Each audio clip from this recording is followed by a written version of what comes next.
Hey, it's the Rebellious Gem here, coming through again with some more thought-provoking content, something to really make you think. And I did put a lot of work and effort into this, so I have my notes here on my laptop. If you see me looking down, don't judge me. I'm just trying to stay true to my content. So if you have been awake at all, then you know that there has been a shift happening in humanity. There is a shift in consciousness. Now, those aren't just my words. Those are the words of Ekhart Tolle. However, like I said, if you have been paying attention at all, then you have to admit that there's definitely been a rise in the popularity of spirituality and in the amount of people that are wanting to raise their consciousness and just start the spirituality and awakening journey. So with that being said, it really does beg the question, if you wanted to stop humanity's awakening, if you were losing the war on consciousness on a global scale, how would you stop humanity's awakening? My thoughts are that you would send in a Trojan horse. Now, what is a Trojan horse? Again, I'm going to look down at my notes to make sure I stay true to my content. A Trojan horse is something that a target willingly lets in, allowing a sender to siege that target, overtaking them to win the war. Now, the Trojan horse itself is usually something that replicates or very closely resembles the mark. That way it can gain entry behind enemy lines and overtake that enemy. So again, the question is, if you wanted to stop humanity's ascension, humanity's consciousness, or the spiritual journey that is happening individually and on a collective level, how would you do that? What kind of Trojan horse would you send in to do that? Very thought-provoking question. However, before I get into that, make sure you like this video. If you like more of this thought-provoking content, make sure you follow, hit that bell so that you can be notified whenever I get online and post more of this content, and it would greatly help to build my channel. So I definitely do appreciate that. So let's get into the content. I do want to mention this quote real quick. It was an interesting quote that I found when I was in the process of putting together this blog. Without collective awakening, the catastrophe will come. That's a Nat Han, I believe is how you say that. Nat Han quote, which is a very interesting quote. Without collective awakening, the catastrophe will come. All right, so let's get into how you would send in, or what type of Trojan horse you would send in if you wanted to stop a global awakening on a massive scale. In my opinion, you would send in something like the Metaverse. Now, your first question probably is, how do the Metaverse and spirituality resemble or replicate each other? Very good question, but you know I didn't come through with this content without something to back up my point, right? All right, so let's get into it. And we're gonna actually use Mark Zuckerberg's own words. What I did was I went on YouTube and I found on the Meta YouTube channel, their introductory video where they were actually introducing Metaverse to the world. The name of the video is the Metaverse and How We'll Build It Together, Connect 2021. So if you want to check that out and check out Mark Zuckerberg's words for yourself, please feel free to do that. But one of the things that he mentioned in the video, well, first of all, let's get started with the name first. Because I did a little bit of research into the etymology of the name. And of course, Metaverse is the name of the new digital universe that they're launching. And when you look on etymology online, they define meta as after, behind, among, between, changed or altered, higher or beyond, in pursuit or quest of, after, next, after, behind, in compounds most often meaning change of place or condition. So, and then of course, you know that the verse means universe or life. So it sounds like you can safely say that the Metaverse will be a place where you can change, alter, elevate, or live beyond your current life, which sounds a lot like the spiritual journey. That's what you try to do when you embark upon the spiritual journey. You're wanting to elevate or live beyond your current life. So the similarities, however, run even deeper than that. If you take a look at that YouTube video that I mentioned, Zuckerberg actually brings up 8 basic concepts about the Metaverse that, in my opinion, had a lot of similarities to spirituality, starting with the first one. The first concept that he mentioned was the concept of presence, and these were his exact words. Let me take a look at my... Hold on. The feeling of presence is the defining quality of the metaverse. And I found that really, really interesting that presence would be the defining quality of the metaverse, because if you take a look at any spiritual texts or any of the ascended masters, spiritual leaders all throughout history, one of the things that they tried to reinforce, or the most important thing that they reinforced, was the concept of presence and being present in being a present and aware in this present moment. So I know I'm like overusing the word presence, but I think you get the point. So I found that really interesting that would be the first concept behind the metaverse, when that's the basic concept behind most religions and staying awake and staying present and staying conscious through this life. You have to be present and live in that presence and present in the moment. So the second and third concepts were also interesting because they were avatars and home space, which I thought really, really had a lot of similarities to the spiritual life. The first one being avatars. So that obviously, if you create a profile in the metaverse, you're going to want to create an avatar, and you're going to be able to create yourself however you want to create yourself in this digital space. And that, to me, has a lot of similarities with the spiritual life, because once you start really getting into the spiritual journey, and once you really start doing the work to integrate your light and your dark and really start rebuilding yourself, that's pretty much what you're doing. You're creating yourself from scratch and building yourself up to be the person that you truly want to be. And the third concept that he mentioned was the concept of home space, which once you start getting a little more advanced on the spiritual journey, you start being able to create some things in your life.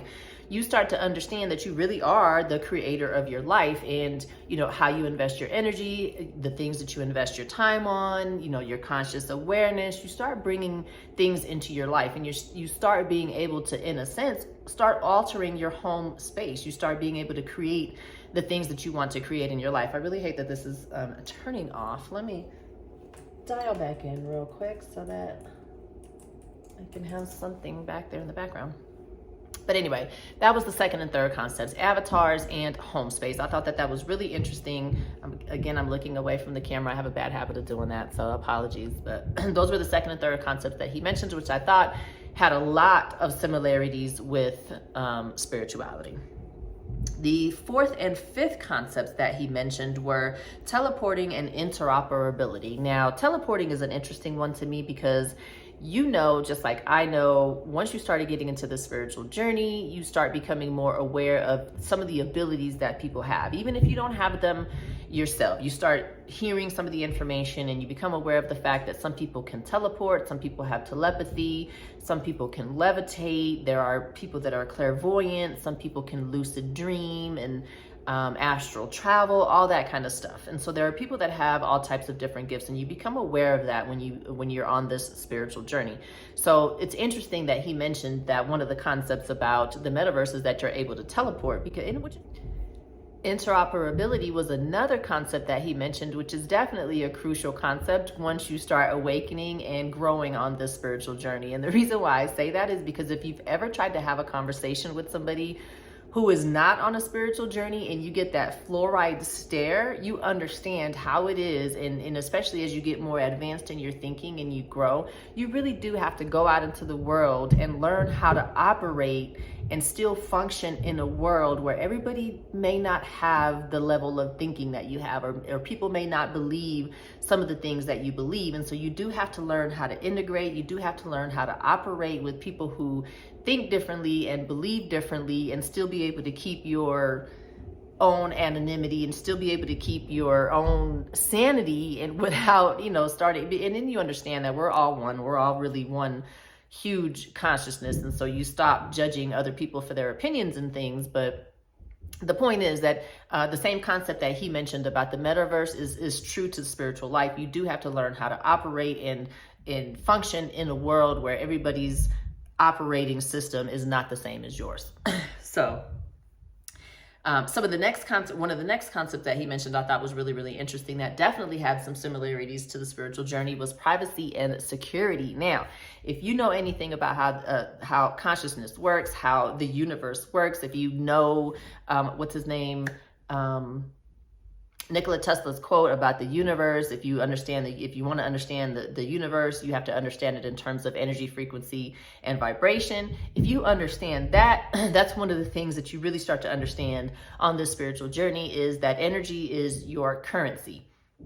And you really understand that once you learn energy, you learned how to guard, and you safeguard and keep private your energy so that people can't affect it, if that makes sense. And then not only that, but once you learn energy and how your body speaks to you and the signals that your body gives you, you start to pick up on those signals. Those are those gut feelings and those hunches that you get because your body and your consciousness and your higher being is keeping you secure. So that was interesting to me that he mentioned that privacy and security, of course, would be a major concept in the metaverse, and I hope that it would be, but it is also a major concept in spirituality. Once you start to understand energy, and again, like I said, you start to safeguard your energy and protect it, same kind of concept. All right, I'm almost to the end. So the last two concepts that he mentioned were virtual goods and natural interfaces. So virtual goods, of course, makes sense.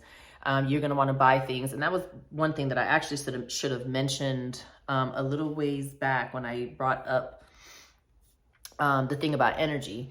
Cryptocurrency is the currency in the metaverse, which is very similar to how currency works in the spiritual world. Energy is your currency in the spiritual world. So the same way that you can purchase virtual goods on the metaverse platform with your cryptocurrency is the same way that you can purchase real life goods and create the reality that you want to create if you know how to manage your energy, if you know how to elevate your energy to match the things that you're wanting to attract into your life. That's how energy works. Virtual goods concept. Hopefully you're connecting the dots there the way that I was connecting the dots. And then the last one was natural interfaces, which again has a lot of similarities to me to the spiritual journey, because once you start to come into your true being, once you start to come into your true self, you really do look for places where you can naturally interface and naturally be who you are in different environments and amongst different people. You really do start searching for your soul tribe. You really do start looking for your soul locations where you feel at home, where you feel like you resonate and where others resonate with you. So those were the 8 basic concepts that Mark Zuckerberg mentioned that I thought had a lot of similarities between the metaverse and the spiritual journey. And one of the things that I want to say, there were a lot of other interesting quotes, and what I'm looking at here is I have a blog on my website. If you're not familiar, I have a blog on my website where I post a written version of my weekly post every week. And so that's actually what I'm looking at. If you're interested in taking a look at that, I have some other interesting quotes in here and just the full written blog of today's topic. But that's what I'm actually looking at. And one of the interesting quotes that I found, another interesting quote that I found, that was that if you want to control a population, you give them a God to worship, which is Noam Chomsky. And so it's kind of interesting. I thought that was interesting because as we move away from the age of Pisces into the age of Aquarius, you're starting to see a mass shift and people moving away from religion into spirituality. And so I just find it kind of interesting at the timing of the metaverse that now, since a lot of people are moving away from organized religion, they're now putting something else in front of us that can, quote unquote, somewhat be a god. Let me know what you think. Is the metaverse a Trojan horse against humanity in the war for consciousness and spiritual awakening? Maybe or maybe not. If nothing else, it could definitely be a distraction and would almost certainly slow the pace of any type of global awakening. Humanity is already looking for a way to rebuild their lives or looking for a way to transcend life. So introducing virtual reality or augmented reality and giving people a false sense of being able to create a new persona or be able to create a new life, even if just digitally, just giving them an altered state of existence is really an intoxicating way to kind of keep them away from their own power and from their own divinity. So that's a lot to think about. It could also, like I said, greatly slow a global awakening.